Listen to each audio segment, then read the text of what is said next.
Magandang araw sa inyo mga kapugi. For today's video ay dahil maulan ay naisipan namin ni Bianan na manguha ng buko dito sa itaas ng bundok at atin naman lulutuin dito sa ating kubo. Sipag at syaga lang ang puhunan, bonus na lang ang kapugian. Kung wala ka nito ay lagi kang talo. Nauna nang umakyat ng bundok itong aking biyanan dahil naglalagay siya ng puradan dito sa kanyang tanim na pakwan at tumubo na din itong bagyo beans na tinanim ko nakaraan. At nung wala na kami masyadong ginagawa dito ni biyanan ay niyaya ko siyang manguha ng buko dito sa kabundukan. Dito lang kami naghahanap sa area na lagi nilang pinagkakanggutan ng niyog at karamihang makikita mo itong mga buko dito sa mga dahong tuyo. Minsan naman ay makikita mo ito sa ilalim ng damo at puno. Akala ko ay makakuha na ako dito ng isa pero joke lang pala.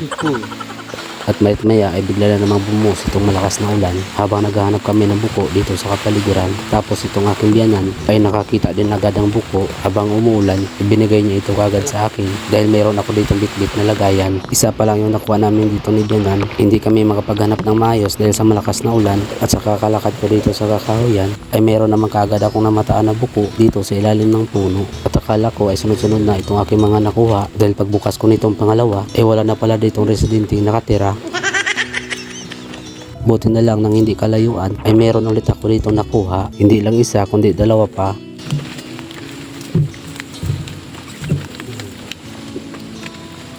Mas maganda talaga manguha ng buko mga kapugi ay gabi dahil doon sila nagsisipaglabasan dahil yun yung oras ng paghanap nila ng pagkain. Kung napansin nyo ay matubig na itong aming dinadaanan dahil nasa ibaba na kami nito ng kabundukan at may nakita ulit dito si Bianan ng buko dito sa ilalim ng damuhan. Malapit na kami dito sa aming kubo kaso sa ibaba lang kami dumaan at dali-dali namang umakyat dito ang aking Bianan dahil tinatawag siya ng kalikasan.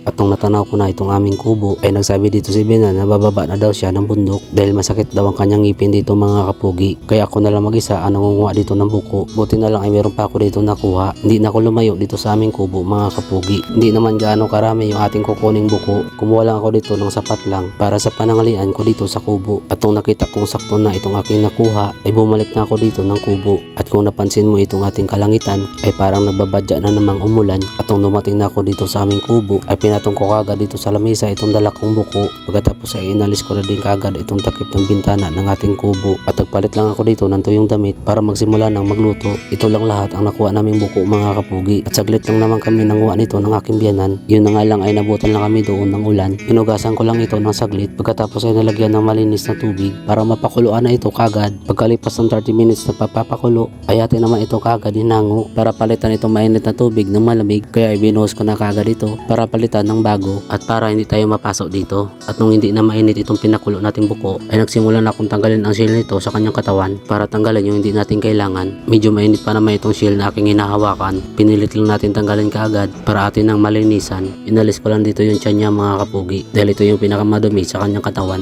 Pagkatapos ay nilagay natin ito ng asin para maalis yung dulas dito sa katawan ng buko. 3 beses ko itong hinugasan at 3 beses ko rin itong binudbura ng asin. Ang iba sa paglinis nito ay nilalagyan pa ito ng abo para mawala lang yung dulas na nakadikit sa katawan ng buko. Bawat lugar ay iba-iba ang diskarte sa paglinis nito. Ang importante lang dito ay dapat sigurado tayo na malinis yung ating niluluto. Pagkatapos ay nagsalang na kagad ako dito ng kawali at naglagay na din ng mantika dahil piprituin muna natin itong buko dahil nung nakaraan na kumuha kami nito ay niluto namin yun sa adobong gata. Ngayon ay sisig naman yung ating iluluto dito kaya piprituin muna natin ito hanggang sa ito ay magkulay brown lang ng kaunti. Pagkatapos ay nilipat muna natin ito sa isang lagayan para papalamigin lang natin ito ng kaunti at maiwa na natin ito ng maliliit. Akala mo ay karne na ng baboy kapag nahiwa na. Pagkatapos ay nagiwa na rin ako dito ng sibuyas. Kasabay na rin itong sili green at tinapon ko na din yung mga balat nito. Isinalang ko na ulit itong ating kawali. Naglagay lang ng kaunting mantika na sakto lang sa ating gagamitin panggisa. At inuna ko na dito na isalang itong sili green at sibuyas at kasunod ko namang inilagay itong nahiwa nating buko. Dahil medyo malakas yung apoy natin dito kaya kailangan natin itong laging haluin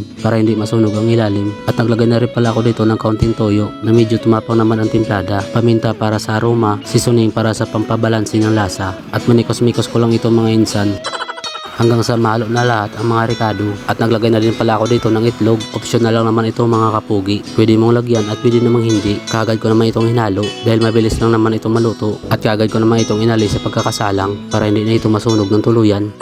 At sa wakas ay naluto na rin itong ating sisig na buko mga kapugi. Comment naman po kayo kung saan nakabot itong aking video. At nagluluto din ba kayo nito sa inyong lugar? Para lalo pang sumarap ay naglagay pala ako dito ng kalamansi. Simpleng ulam sa tanghaling tapat mga kapugi. So paano, kain po tayo.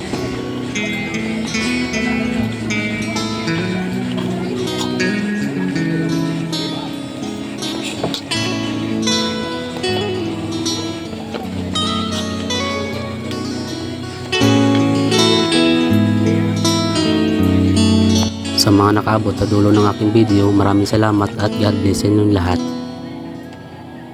Shoutout nga pala kay Augusto Mendoza, watching from Apalit, Pampanga, kay Marilyn Malaya, watching from Quezon City, kay Jake Ramos Tagarino, kay Robert Hopet Aguilar, watching from Cavite, kay Amado Quintos, kay JR Cerezo, watching from Pangasinan, kay Michael Kagandahan Mariano, kay Joseph Dibilia, BHR Cargo Batang Pier, kay Marsky Balyaran, from Ginobata nagtatrabaho sa Bulacan, kay Leigh Pahares, watching from Calawag, Quezon, kay Sheila Formento, kay Jones TV, watching from Pasig. At yun lamang po mga kapugi, maraming salamat.